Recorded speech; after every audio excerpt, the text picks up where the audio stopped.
Welcome to Book World, The Great Escape. I'm author CJ Peterson. My co-host over here is author Michael Scott Clifton. Today, we're going to be talking about reels. It's the real world.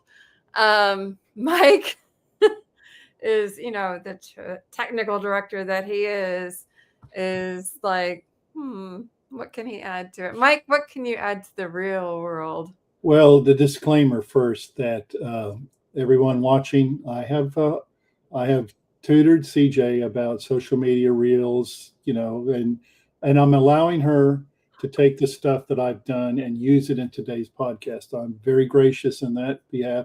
So I would really, she can use my vast knowledge of things that bump on the social media page. So I'm going to nod a lot. I'm going to do this a lot, and maybe not much else. Yes. The joke is that Mike is not technically, that Mike is technically challenged. A bit, compared to my mother-in-law, I'm the next Steve Jobs. So, I'm right there. The thing we live in, it's funny in a way, CJ, is that we live in a time where technology takes leaps and bounds so fast that what is cutting edge a year ago is now, yesterday's news. And, and that's, I think, it's great to have someone like yourself who stays on top of that, because authors, need to be able to master the social media aspect of promoting themselves in their books, and reels and short video clips is part of that. Well, the thing about the reels, though, I was actually doing a lot of research on it. They actually didn't launch globally until 2020. Really? Yeah. As odd as that sounds, they actually are pretty kind of recent, as strange as that sounds. It doesn't sound like it's been that recent, but it actually has been fairly recent when you think about it technologically wise. So it's kind of wild. But before we start, I have a Comic-Con coming up, and I want to make sure to announce that we're going to be going to Brazoria Comic-Con down in Lake Jackson, Texas on February 28th and on March 1st. So we'll be down in Lake Jackson, Texas, and we'll be having our little puppy will be with us, Tegan. We just got her last weekend. She is a little King Charles Spaniel, so she'll be attending with us. I'll be running the floor. Super Hubby we're running around with. And so we'll be down there. If you want to learn more about Brazoria Comic-Con, you just have to look up BrazoriaComicCon.com. It has all the guests listed down there. I think we actually have quite a few. I think we actually have six or seven this time. So it's a wide variety. I know there's multiple Power Rangers that are going to be down there. So if you're a Power Rangers fan, make sure to check that out. I know there's multiple other guests. I know we have one of the Scream stunt guys is going to be down there. He's a pretty cool guy, Alan Robinson. We had him over at Victoria Fan Fest. He's actually really cool. So make sure to check him out too. But we have multiple guests that are going to be there, so make sure to check that out. BrazoriaComicCon.com down in Lake Jackson, Texas. That's going to be February 28th and March 1st. And so I'll be down there. So you can't miss it. It's always a fun time down at our Comic-Cons. So I always enjoy it. They are family friendly. That's the plus for us. So make sure to bring your little ones. And I always love those. So check that out, BrazoriaComicCon.com. So back to the real world, as I jokingly call it. As you noticed, we started doing reels for Book World. And so that's at a plus. And I also do them for my other podcast, Imagine Making Mischief. We always do a reel, and we also do a thumbnail for YouTube. And I enjoy doing it because it kind of adds a little bit of an added element to the different podcasts. It lets you see a different side to the guests. It's not just one-dimensional. It kind of makes it a little more three-dimensional because you could see a little bit more of the guests.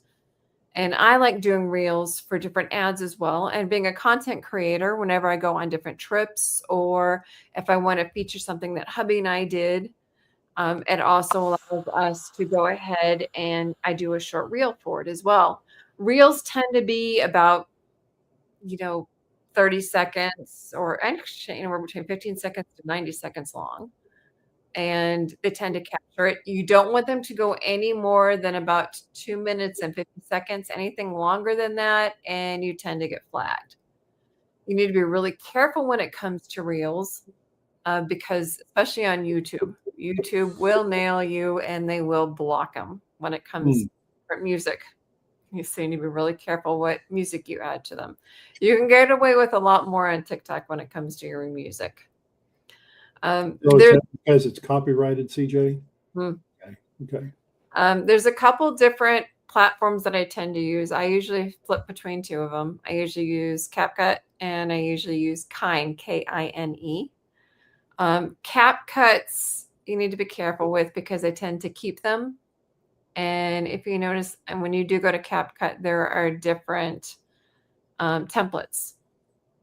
And the templates that they use are usually somebody else's videos. That's why they keep them. And you can kind of plug your stuff in there. But they're the ones that tend to have their videos tend to get blocked because they tend to use music that's copyrighted. So what I do with theirs is a lot of times I'll block the sound and I'll pull it over to Kine because Kine's music tends to not get blocked. So I'll usually block the sound and I'll pull it over to Kine and I'll do my own because I like the transitions of CapCut and I'll pull it over to Kine and I'll put my own little, I'll make sure to put my logo on it in Kine. And then I'll sometimes put like a little header on it. And then I'll put the music from Kine because Kine, usually that music doesn't get blocked 9 out of 10 times. There's a couple that have been blocked since. I don't know why, but that's a YouTube thing. But they get a really good reception when it comes to the different transitions from CapCut, which is what I like. But Kine has been adding more transitions, and so I've been kind of playing around more with Kine's transitions more. They've gotten a little bit more elaborate, which is nice. So in terms of content, like you mentioned, you're a content creator. Mhm, If you're putting content on a reel, mhm. okay, I know that in publishing that you also have copyright issues if you use you know uh, quotes and things like that, but also that are comes from somebody else's work without their permission. But what I also know, and I was wondering if I was trying to consider making reels, what is the rule or law um, when it comes to using music, comes to using images, or any kind of visual media that you would use in a reel? Is there uh, an expiration date that if it was produced 50 years ago, 40 years ago, 30 years ago, that makes it fair game today without violating a copyright law? Well, it's the same thing as it would be for, when you're making a um, help me, uh, anything. If it's public domain, you can use it. Public domain is usually, the 50-year mark, but you have to make sure that it's public domain. If you're making anything like, for example, a cover, if you're putting it in a book, if it's public domain, it's public domain. If it's not, you might get yourself sued. So you need to be very careful when you're doing stuff. So what I tend to do whenever I'm making my reels for like my book trailers, there are sites that you can go and you can buy short snippets. For example, I'll show you one of my book trailers that I have done. Let me find one of them. Okay, here's one that I did for Tested by Fire. Let me get in there and play it. Hold on just a second. I have to find it. I have a bunch of them stacked up in here. Hold on.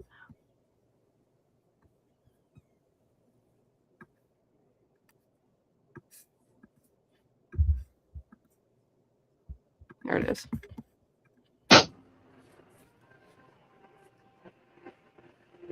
Nothing is as it seems.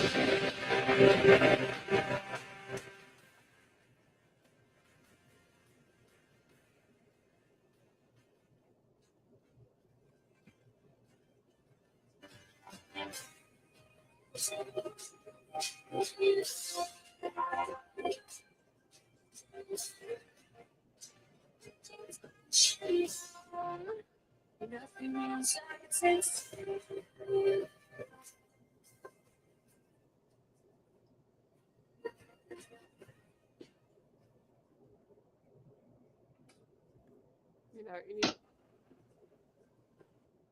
you be careful on what you use. I have another one that I'll go ahead and play it for.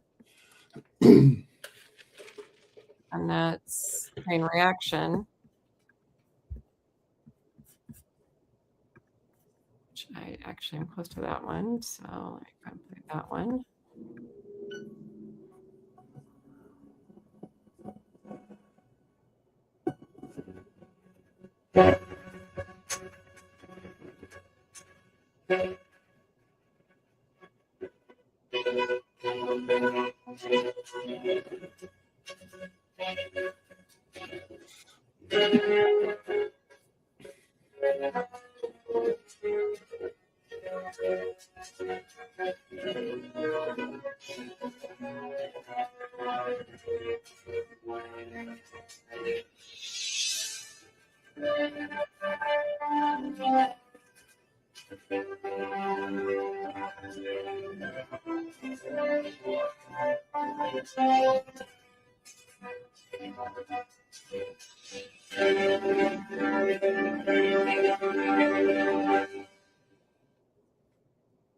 Now that's one that I made.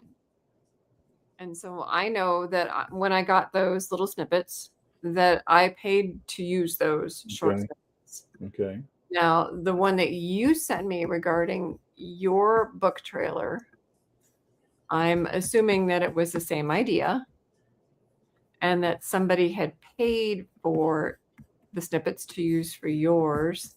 So I'm going to go ahead and play your book trailer as well, since we're talking about book trailers, because this is a great way to utilize a reel. So let me go ahead and play yours as well, since we're talking about book trailers.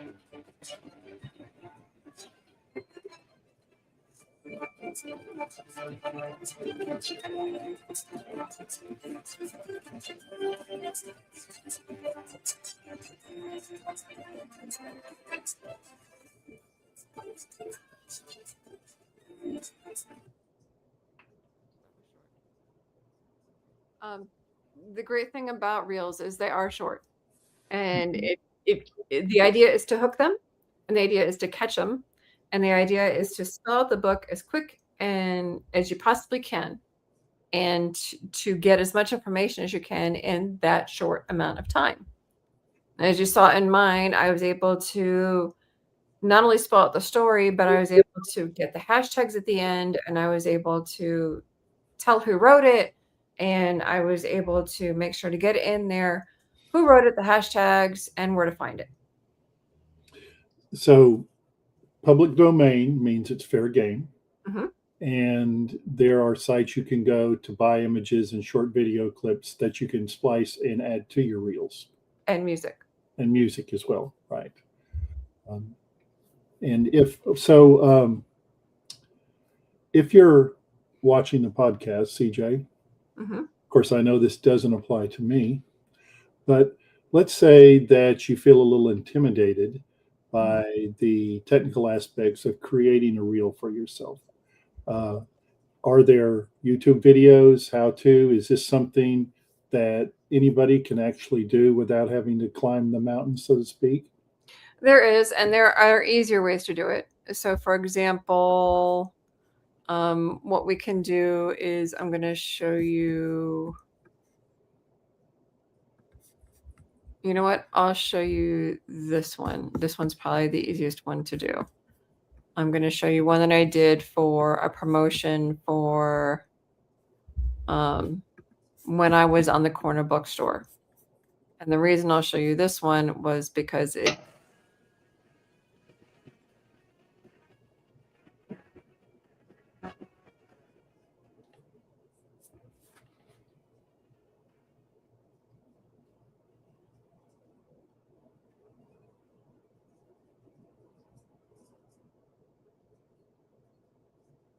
Now, how I Good. made that one was on Canva. Okay. So what I did, and this is also how I make the ones that you guys, if you saw this one for books for Book World, Right. what I did was I took. Okay, mommy says, yep. CapCut has some good templates in general, though not sure how it translates to books and authors. That's basically the transitions, is how I made those transitions actually were CapCut transitions for that one, but you don't necessarily need that. But what I do is I use the actual TikTok social media actual window in Canva. That's the actual format that I use. And I make the pictures for the windows. And those are the windows that I actually use for each slide. When that slides are done, I download them as JPEGs. And then I put them into either Kine or CapCut, whichever one I want to use. You can use Kine, it's Kine, that's an app. And they have a lot of good transitions now because they keep changing it frequently, they keep updating it. But if you don't want to deal with CapCuts potentially blocking it in YouTube, you can use it on Kine. And you upload it and those whatever order you want it to do it in. And then the transitions are right there. And it's really easy. And you put them in the order that you want them in. And then there's like a little plus between each little window. And you click that little plus, and that's the transition. You get to pick whatever transition you want. And they got some really cool transitions now. But you pick whatever transition you want. And then you go back to the beginning of it and you pick whatever song you want. There's short songs. And I wouldn't put it any more than 30 seconds to, I wouldn't do any more than 30 to 50 seconds, honestly. Okay. So when you say transitions, you're talking about going from one image or video, or you're transitioning from one image to another. So if you're using, say, short video clips that you splice together, the interval between one to the next would be the transition. Would that be fair? Okay.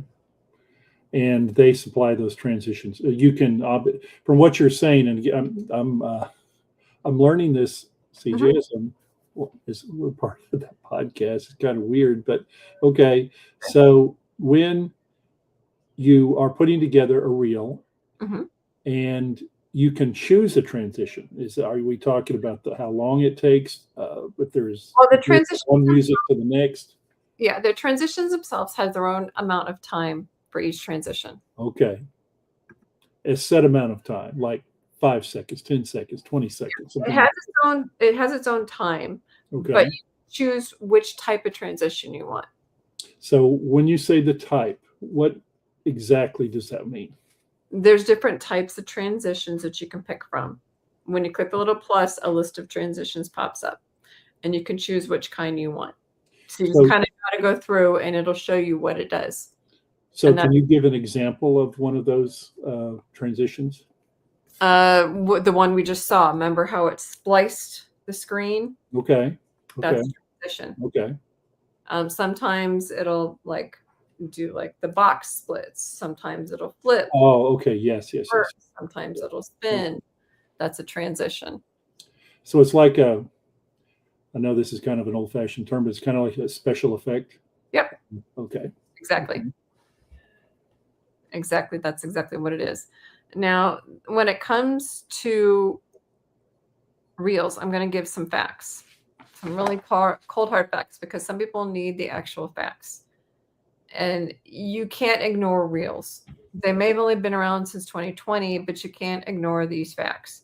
Instagram Reels are played over 140 billion times per day, according to Instagram Business. You can't ignore that fact. 91% of businesses with 100 plus employees use Reels in marketing. The audience demographics are between 18 and 35-year-olds. The average Instagram Reel gets 243 likes, 8 comments, and 28 saves. They reach over 1.8 billion users monthly with 60 million daily on Instagram alone, 200 billion between Facebook and Instagram. And these are just facts. Now, the best time, so pay attention for those who actually post. The best time to post Reels are in the morning between 8 and 11, or the evening between 7 and 9. The strongest performances are Wednesdays and Thursdays, overall between 8 and 12 in the morning. Wow. So the morning's the better time. Pretty much. Okay. Okay. Now, there's usually a 70-10 or 70-20-10 rule. 70% is value-driven content, which is like educational, brand building, and helpfulness. 20% is like shared content. So like the reels that I post between like the book world and Magic Making Mischief, or like the Comic-Con, that sort of thing. So like the value-driven would be like my content creating stuff. And then 10% is promotional. So like my books. So if you can keep that type of a rule going, you're not going to overwhelm the people who are following you. And you're not going to be like pushing your books or your promotional stuff, and they're not going to turn a deaf ear to when your books actually do come out. Does that make sense? Oh, yeah. So if you follow that type of an idea, and just like in books, when it comes to making your reel, you have to start with the hook. So when you saw my reels, you saw the hook of, the fire. Oh, there's a fire. What's going on? So when I did Testify Fire, okay, cool. There's a fire. What's going on? So you get the hook, and then you get the meat of what happened to her. And then you get the rest of the information. And that's the same thing as when we're writing books. It's the same idea of formatting a reel. But that's exactly the same idea. Now, for those also logic people, I have a nice little chart for you. Instagram reel engagement for you. As you can see, the reels have high engagement when it comes to actually people watching them. It's pretty high up there. Yep. Numbers don't lie.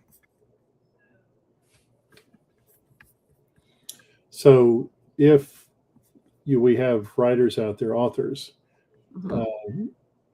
who aren't taking advantage of social media opportunities like Reels, Instagram, Facebook, YouTube, then they're actually missing out on chances to connect with, from what you have said, as many as 1 billion people, or millions and millions of people, which a professional public relations agency would kill for those kind of, that kind of an audience to sell product. Yep. And then here's your target audience. When we talked about the numbers regarding the actual numbers, when you're looking at it, you've got your 18 to 24-year-olds, your 25 to 34-year-olds, your 35 to 44-year-olds. If you're looking to sell books and stuff, if you're looking, for your content creators, the Cat Karen asked what we're talking about. We're talking about reels. This is your Instagram reels by age and gender. This is who are looking at your reels on Instagram. Again, the numbers don't lie. It looks like, you read all the time on people who are promoting products, which if you're on social media now, you're inundated with them. But when you watch TV shows, movies, etc., one of the things that the reports that come out on whether the TV series, TV show, movie, etc., streaming service has been successful or not is the demographic that watches it. Mm-hmm. And from what you've shown on the graph, of course, the demographic is exactly the same. The coveted demographic is what, between 18 and 45, 50, something like that. And it's not that if you're younger or older than that, it doesn't count, but that is what I know advertisers look for. And that is what media companies sell their products for. Here's the proof. We have this kind of viewership, and so we're going to charge more money for it. And I guess when you look at it from a strictly practical standpoint, it's the same thing with a small author or a successful author. If you have the opportunity to use this kind of tool to put yourself out there and the products, which are books, and you're not doing it, and I have to admit, I raised my hand, I've not scratched the surface on that. You're actually wasting opportunities, and that's you're just wasting them. Yeah, well, and it's not even you do it for books. Like I said, you do it for books, but you also do it for content creation. So, for example, I'm going to show you one of the ones I did when Super Hubby and I went to down to one of the state parks. Okay. For content creation as well. So here's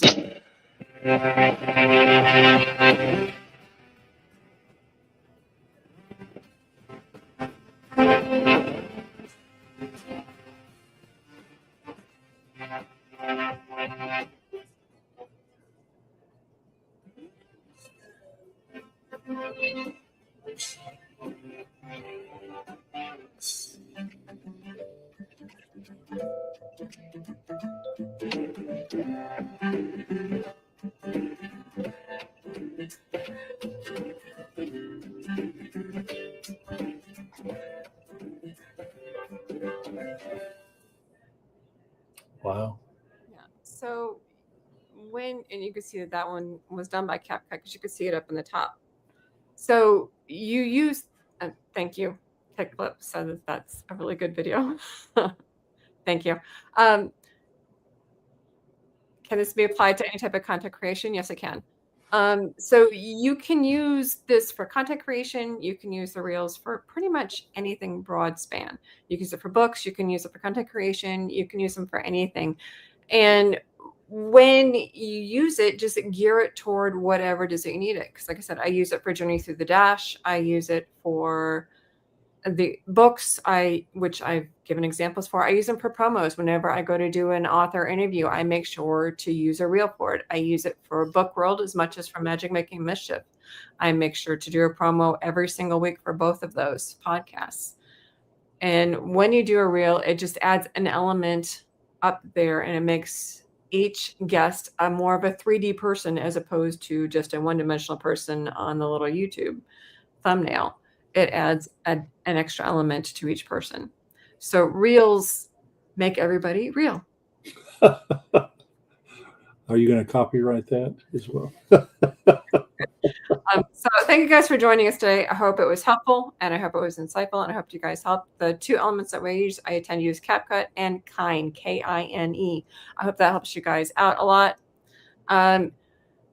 You guys can ask questions. Feel free to email me. It's cjpetersonwrites@yahoo.com, cjpetersonwrites@yahoo.com. Stay tuned. Next week, we're going to have Brandy Wynn of Lee Bardwell Public Library. She's a librarian. She will help you guys when it comes to different areas in the library and helping you guys get your books in. Catch us next week at 4 o'clock, same time, same station. I'll catch you guys next week. Bye.